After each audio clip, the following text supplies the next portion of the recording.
اعوذ باللہ من الشیطان الرجیم بسم اللہ الرحمن الرحیم۔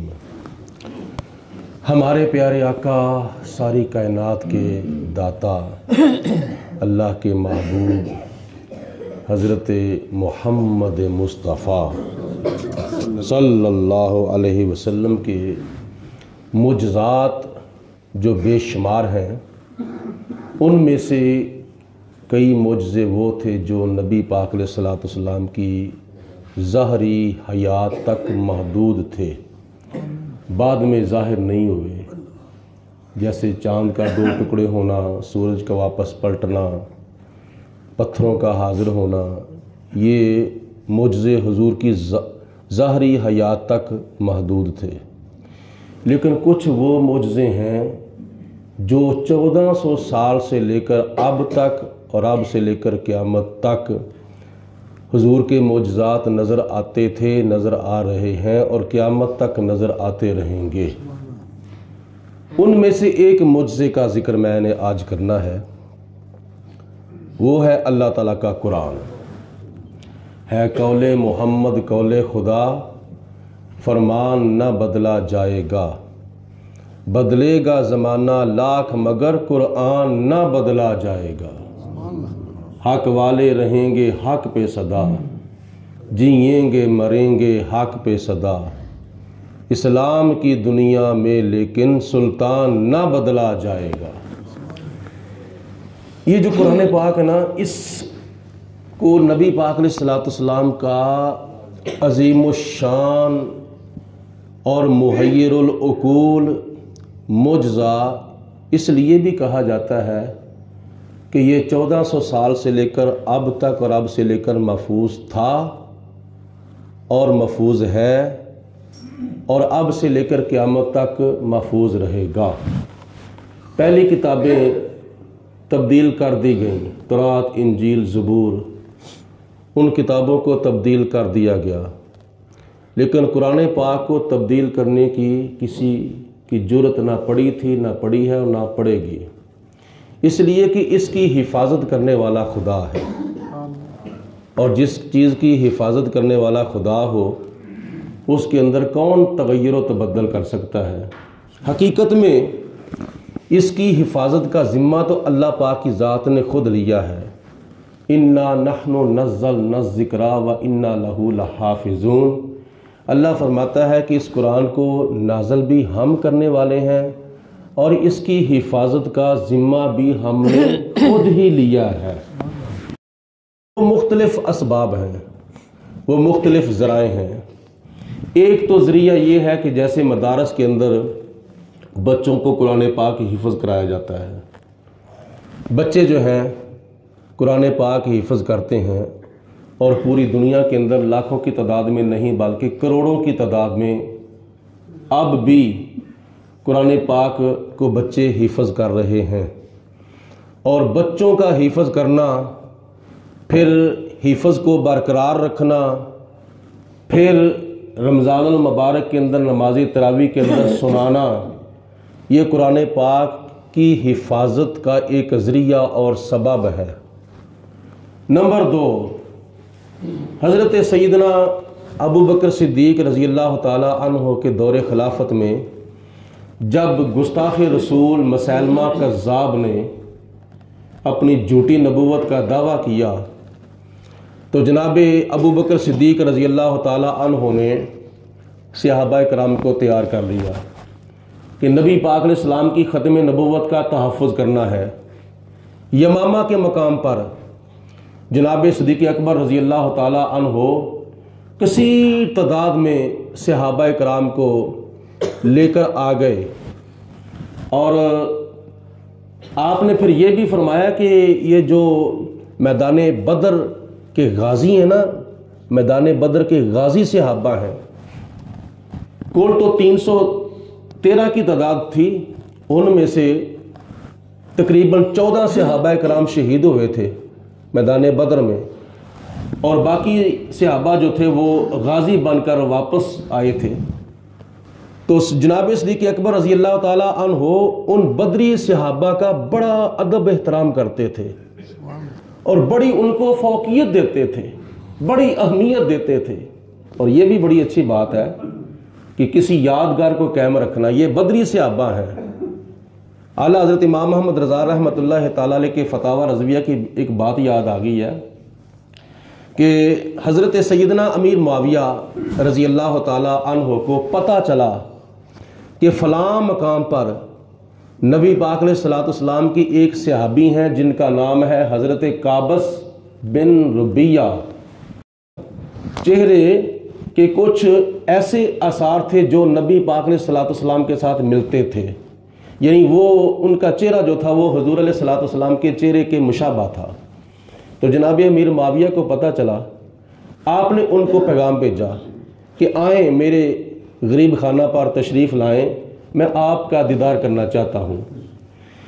حضرت قابس بن ربیہ حضرت سیدنا امیر معاویہ رضی اللہ تعالیٰ عنہ کے پاس آئے اور بڑا احترام کیا، اتنا احترام کیا کہ اپنے تخت سے نیچے اترے اور نیچے اتر کر ان کا استقبال کیا۔ دوسرے نمبر پر ان کی دونوں آنکھوں کے درمیان جناب امیر معاویہ نے بوسہ دیا۔ حضرت قابس بن ربیہ کی دونوں آنکھوں کے درمیان حضرت امیر معاویہ نے بوسہ دیا، خدمت کی اور نذرانہ پیش کیا۔ جب جانے لگے تو اس وقت ایک مرغاب نام کا گاؤں تھا، اس گاؤں کو حضرت امیر معاویہ نے حضرت قابس بن ربیہ کے نام کر دیا تھا۔ کس لیے؟ اس لیے کہ تیرا چہرہ جو ہے وہ نبی پاک علیہ الصلوۃ والسلام کے مشابہ ہے، حضور علیہ الصلوۃ والسلام سے ملتا جلتا ہے۔ اس وجہ سے یعنی اس یادگار کو قائم رکھنا اور اس کا ادب کرنا یہ بڑی اچھی بات ہے۔ تو جناب صدیق اکبر رضی اللہ تعالیٰ عنہ نے اس وقت پھر فرمایا کہ بدری صحابہ جو ہیں وہ بھی نبی پاک علیہ السلام کی ختم نبوت کا تحفظ کرنے کے لیے یمامہ کے مقام پر جائیں۔ بدری صحابہ کو بھی آرڈر کر دیا، اور یہاں تک روایات میں آتا ہے کہ تقریباً 800 صحابہ جو جنگ یمامہ میں حضور کی ختم نبوت کا تحفظ کرتے ہوئے شہید ہو گئے، جو حافظ قرآن صحابہ تھے۔ 800 حافظ قرآن صحابہ شہید ہو گئے۔ تو صحابہ کرام نے پھر آپس میں مشورہ کیا، اگر اسی طرح معاملہ چلتا رہا پھر تو ہمارا قرآن ضائع ہو جائے گا، پھر تو آخری کتاب جو ہے وہ ضائع ہو جائے گی۔ جناب صدیق اکبر کے دور خلافت میں پھر حافظ قرآن صحابہ جو بچ گئے تھے ان کو جمع کر کے ان سے قرآن پاک سنا گیا، پہلے حافظ قرآن سے، پھر دوسرے سے، پھر تیسرے سے، پھر چوتھے، پانچویں، چھٹے، کئی صحابہ سے پھر قرآن پاک سنا گیا۔ اور سن کر حضرت عثمان غنی رضی اللہ تعالی عنہ نے اپنے ہاتھوں سے قرآن پاک کو لکھنا شروع کر دیا تھا۔ حافظ قرآن صحابہ قرآن سنا رہے ہیں اور جناب عثمان غنی رضی اللہ تعالی عنہ اپنے ہاتھوں سے قرآن لکھ رہے ہیں، اور حضرت عثمان غنی کے ہاتھ وہ ہاتھ ہیں جن کو نبی پاک علیہ السلام نے فرمایا کہ اپنے ہاتھ کی طرف اشارہ کر کے یہ میرا ہاتھ نہیں، یہ عثمان کا ہاتھ ہے۔ اور حضور کے ہاتھ کو خدا تعالیٰ فرماتا ہے ید اللہ فوق ایدیہم، میرے محبوب یہ تیرا ہاتھ نہیں، یہ میرا ہاتھ ہے۔ یعنی اس ہاتھ کی نسبت کہاں تک گئی؟ اس ہاتھوں سے پھر قرآن پاک لکھا گیا۔ یہ دوسرا ذریعہ ہے، یعنی جناب صدیق اکبر کے دور میں قرآن پاک کتابی شکل میں آیا تھا۔ آج قرآن پاک کی حفاظت جو ہو رہی ہے وہ حفظ قرآن کی وجہ سے، اور اگر دیکھا جائے تو بنیادی طور پر قرآن پاک کی حفاظت کیسے ہوئی تھی؟ بنیادی طور پر چونکہ یہ کتابی شکل میں تو قرآن پاک حضرت صدیق اکبر کے دور میں آیا تھا نا، کتابی شکل میں، لیکن اس سے پہلے یہ قرآن پاک مختلف جگہوں پر لکھا تھا۔ کسی کے پاس 2-4 ورقے تھے، اس کے اوپر سورۃ یاسین لکھی تھی، کسی کے پاس 2-4 ورقے تھے، اس کے اوپر سورۃ مزمل لکھی تھی، کسی کے اوپر سورۃ رحمان لکھی تھی، اور یہ قرآن پاک مختلف کاغذوں میں تقسیم تھا اور مختلف صحابہ کے پاس تھا۔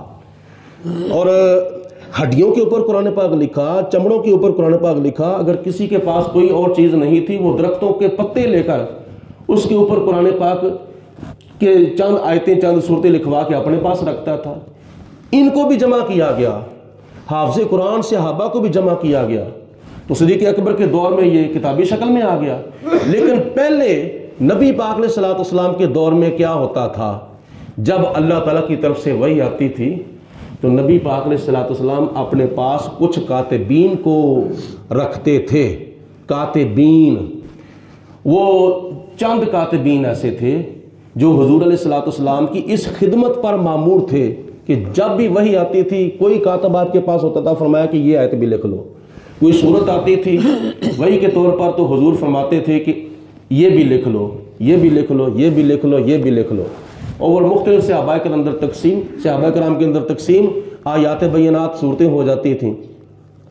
ان میں سر فہرست یا دوسرے نمبر پر، ان کاتبین وحی میں سر فہرست یا دوسرے نمبر پر حضرت سیدنا امیر معاویہ رضی اللہ تعالی عنہ بھی حضور کی خدمت میں رہتے تھے، اور نبی پاک علیہ الصلوۃ والسلام نے حضرت امیر معاویہ رضی اللہ تعالی عنہ کو اس خدمت کے لیے منتخب کیا تھا کہ اے معاویہ تو نے وحی لکھا کرنی ہے۔ تو آج قرآن پاک جو ہمارے پاس موجود ہے نا، 30 سپاروں میں، 7 منزلوں میں، اور 540 رکوعات میں، اور 114 سورتوں میں، 6668 آیات بینات میں، آج یہ قرآن پاک ہمارے پاس اگر محفوظ ہے تو بنیادی طور پر اس قرآن کی خدمت کے اندر حصہ ہے حضرت سیدنا امیر معاویہ رضی اللہ تعالیٰ عنہ کا۔ یہ قرآن پاک کی تلاوت یا جمع کرنے کا جو ثواب ہے نا، یہ سب سے پہلے حضرت امیر معاویہ کی روح کو پہنچ رہا ہے۔ پوری دنیا کے اندر قرآن پاک پڑھا جا رہا ہے، تو بنیادی طور پر کتابت کے لحاظ سے اس قرآن کی خدمت کرنے والے حضرت سیدنا امیر معاویہ رضی اللہ تعالی عنہ ہے۔ اور کسی کو کتابت کے لیے ایسے ویسے نہیں رکھا جاتا، کسی کے اوپر اعتماد ہوتا ہے تو رکھا جاتا ہے، کسی کے اوپر اعتبار ہوتا ہے تو رکھا جاتا ہے۔ آج کل جن لوگوں کے سپرد یہ کام کیا گیا نا لکھنا، ان میں سے بڑے ایسے لوگ ہیں جو ہیرا پھیری کرتے ہیں، پٹواری حضرات ہو گئے اور کئی منشی حضرات ہو گئے، بس 2-4 لکیریں مارتے ہیں، کلوں کے قلعے زمین ادھر کی ادھر کر دیتے ہیں، ادھر کی ادھر کر دیتے ہیں۔ ان سے بھی قیامت کے دن پوچھا جانا ہے۔ لیکن جن کو نبی پاک علیہ الصلوۃ والسلام نے منتخب کیا، اس کے اندر کیا شک کیا جا سکتا ہے، اس کے اوپر کیا بد اعتمادی کی جا سکتی ہے۔ تو جناب امیر معاویہ رضی اللہ تعالیٰ عنہ کی یہ خدمت ہے قرآن کے لیے۔ آج کوئی فیکٹری کا مالک حساب و کتاب کے لیے کسی منشی کو مقرر کرتا ہے، کسی کو یہ لکھنے کا پڑھنے کا کام دیتا ہے، تو اس کے اوپر اعتماد ہوتا ہے، تھوڑی سی گڑبڑ بھی نظر آ جاتی ہے نا تو اس کو معزول کر دیتا ہے، اس کو ریجیکٹ کر دیتا ہے۔ لیکن جناب امیر معاویہ رضی اللہ تعالیٰ عنہ نبی پاک علیہ الصلوۃ والسلام کی ظاہری حیات میں قرآن پاک کی تکمیل تک، قرآن پاک مکمل ہونے تک کتابت کا فریضہ سر انجام دیتے رہے۔ پھر نبی پاک علیہ الصلوۃ والسلام کی ظاہری حیات کے بعد جب آپ کا وصال ہوا تو جناب صدیق اکبر رضی اللہ تعالیٰ عنہ نے اپنے دور خلافت میں حضرت امیر معاویہ کو شام کا گورنر مقرر کر دیا۔ پھر حضرت عمر فاروق کے دور میں بھی جناب امیر معاویہ شام کے گورنر برقرار رہے۔ پھر حضرت عثمان غنی رضی اللہ تعالیٰ عنہ کے دور میں بھی آپ شام کی گورنری کے لیے برقرار رہے۔ جناب عثمان غنی نے تو پھر آپ کی گورنرشپ کے اندر اور بھی کئی علاقے دے دیے تھے، فلسطین دے دیا، اردن دے دیا، اور بھی کئی علاقے جو تھے وہ آپ کی گورنری کے اندر آگے تھے۔ پھر جناب امیر معاویہ رضی اللہ تعالیٰ عنہ کے اوپر اتنا اعتبار تھا کہ جناب امام حسن رضی اللہ تعالیٰ عنہ نے 6 ماہ خلافت کرنے کے بعد اپنا تخت بھی امیر معاویہ کے سپرد کر دیا، اپنا تاج بھی امیر معاویہ کے سپرد کر دیا تھا۔ اعتماد تھا تو تبھی کیا تھا نا۔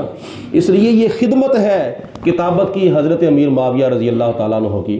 اللہ پاک کی ذات بابرکات ہم سب کو نبی پاک علیہ الصلوۃ والسلام کی تمام نسبتوں کا ادب و احترام کرنے کی توفیق عطا فرمائے۔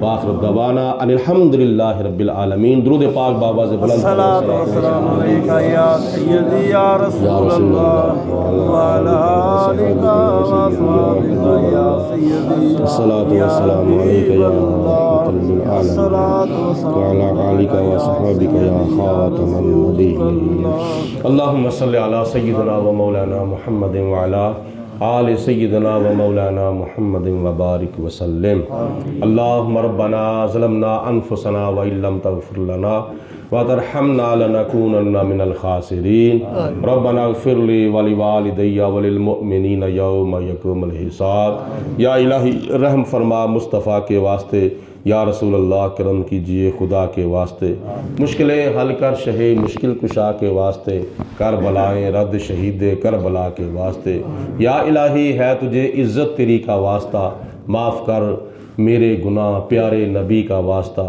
یا الہی چھوڑ کر سدرہ در محبوب پر حضرت روح الامی کی حاضری کا واسطہ، یا الہی حضرت صدیق اور فاروق کا اور عثمان غنی پیارے علی کا واسطہ، یا الہی فاطمہ الزاہرہ حسن و حسین باغ نبوی کے ہر ایک پھول و کلی کا واسطہ، وصلی اللہ علی حبیبہ محمد و آلہ و صحابہ اجمعین۔